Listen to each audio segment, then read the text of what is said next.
পুরো বিশ্বের মধ্যে একমাত্র তারাপীঠে জগন্নাথ দেবের পরিবর্তে পরিক্রমা করেন স্বয়ং মা তারা। এই যেন এক অদ্ভুত মায়াবী ব্যতিক্রমী। মা তারার বছরে মাত্র 2 দিনে মন্দির থেকে বের হন এবং পুরো পরিক্রমা করেন তারাপীঠে, একমাত্র সোজা রথ উল্টো রথ।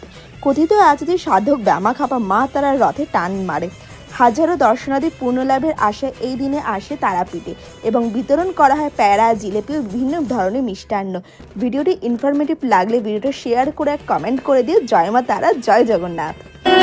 তোর রানা পায়ে জবা হয়ে থাকবো আমি পড়ে, মা তোর রানা পায়ে জবা হয়ে থাকবো আমি পড়ে।